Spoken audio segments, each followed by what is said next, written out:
Johnson was a respected man in the community. He was kind, humble, and deeply rooted in tradition. Before marrying Elizabeth, he had a son called Chuks,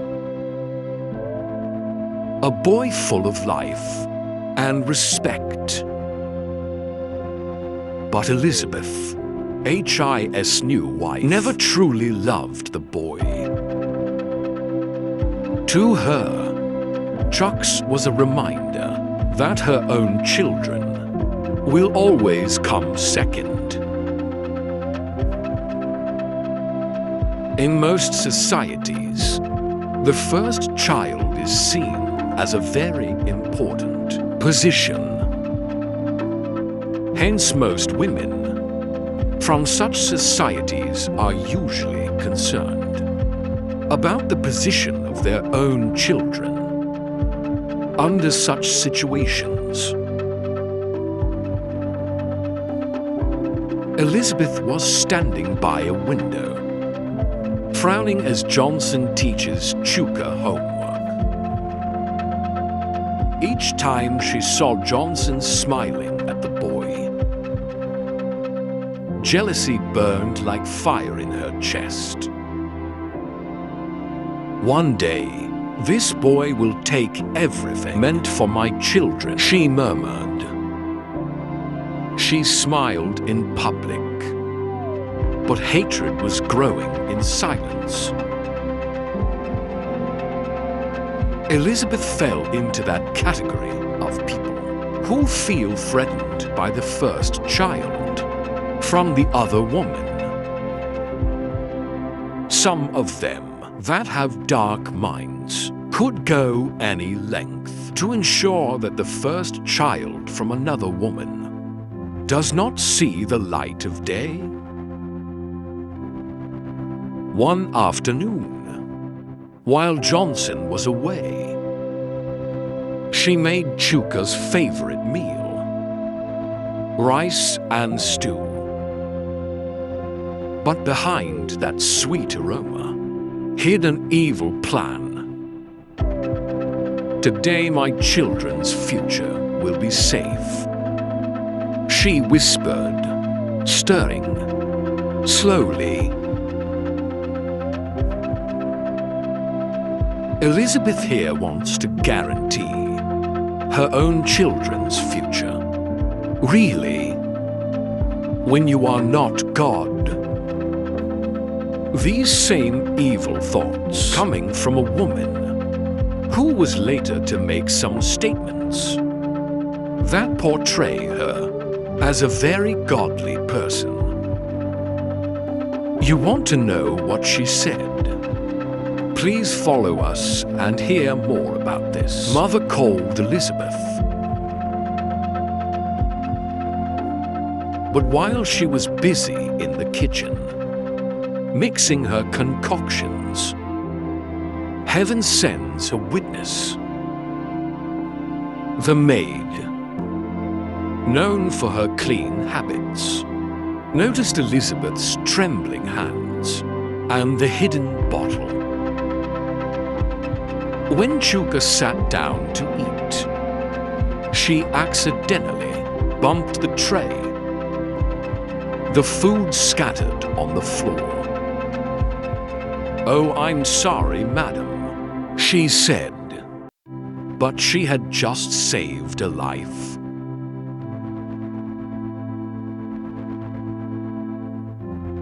It could be said to be divine providence at work. In most cases, people with such evil intentions are very careful to cover their tracks. But as God will have it here,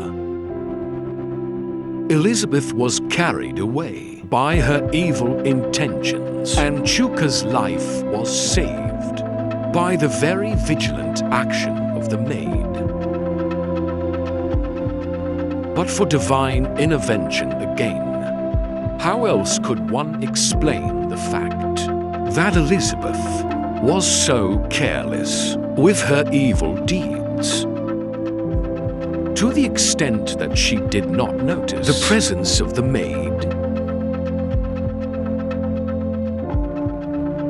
But for divine intervention, how else could the maid have been wise enough to do what she did under the circumstance? Most timid maids may just have been transfixed by the terrible action they have just witnessed, hence may not have been moved to act the way she did, until the boy had eaten the bad food. Chuks may also have ended like the cat. Who knows? The family cat began to lick the spills too, then began to convulse. Moments later, the cat rolled on the ground, crying painfully. At that same moment, Johnson came in, alarmed. Elizabeth froze. "What happened here?" Johnson asked. "Well, I don't know." She stammered, but her eyes betrayed her. She might have known that he had done something.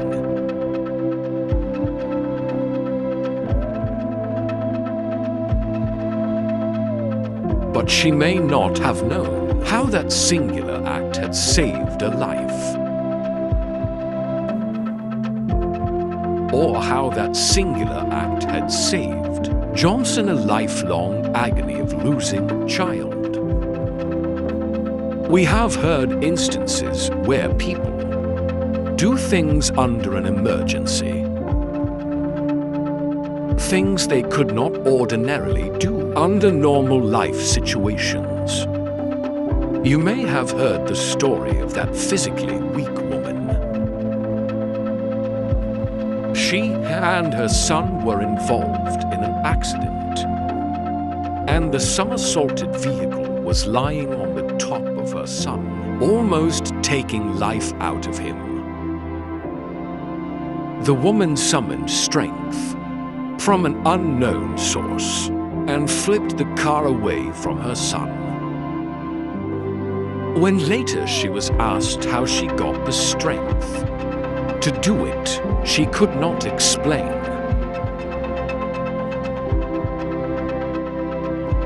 That night, the maid kneels before Johnson trembling. She told Johnson everything she knew. The powder she saw, the fear on the face of Elizabeth, and the lie she told. Johnson's heart broke.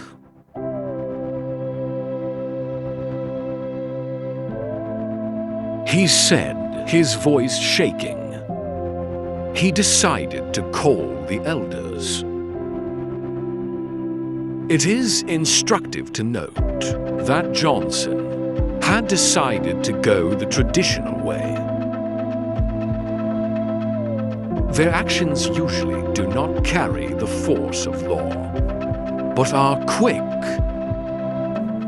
If he had decided to call in the police, the process may have been lengthy.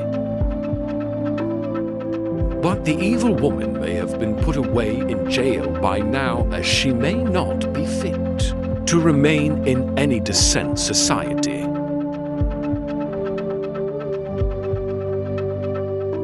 The meeting was held under the shade of a large tree. The elders sat in a circle. Johnson and Elizabeth were standing before them. The elders listened, shocked and disappointed. "If your hands are clean," said the eldest, "swear before our ancestors that you didn't do it." Elizabeth frowned. I do not believe in your backward ways. I am a Christian woman. The elders looked at each other. Truth fears no oath. One said, she knows the potency and the effects of oath-taking, particularly the local ones. So she cleverly dodged it. Most evildoers like these, when told to swear to an oath, are quick to remember that they belong to a particular faith or belief. In any case, the traditional people cannot be fooled or taken for a ride. Hence, they have taken an action that appears extreme, but may get to the root of the matter. At this point, the town was divided. The women were supporting Elizabeth.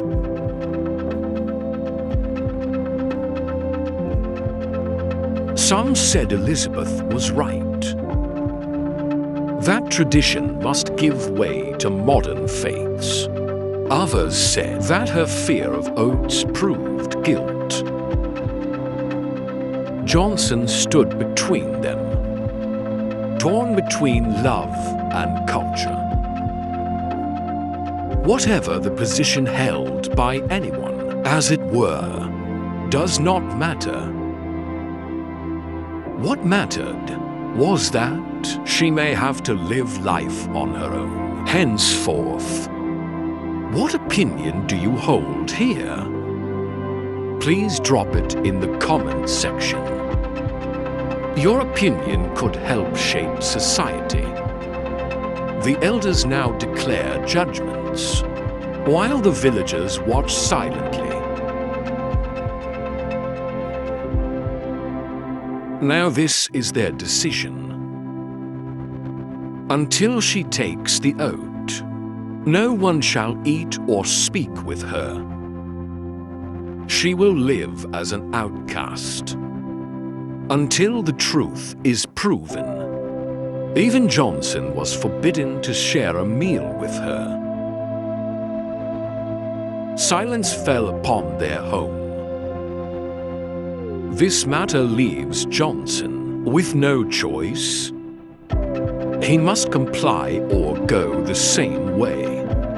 He had taken the matter before traditionalists, and his house directly affected. What do you think Johnson should do? There are a lot of people in Johnson's position out there. Your thoughts could help shape their home. Please leave a comment on the comment section.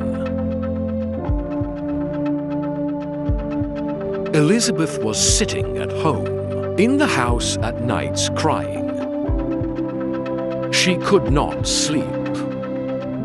Each time she closed her eyes, she saw Chuks' innocent face calling her mommy.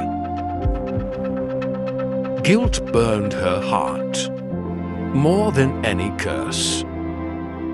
At dawn, she packed her bag and disappeared, leaving her children behind. It is said that the guilty are usually afraid of consequences. She must have taken her best decision under the circumstance. Her decision appears to leave an escape route for Johnson. Ordinarily, he was in a very tight spot. Johnson was sitting under the same tree, holding Chuks' hands, looking at the sunrise and reflecting. He forgave, but he never forgot. Jealousy, he said, is poison that kills the one who drinks it. In the end, tradition and conscience both found their justice.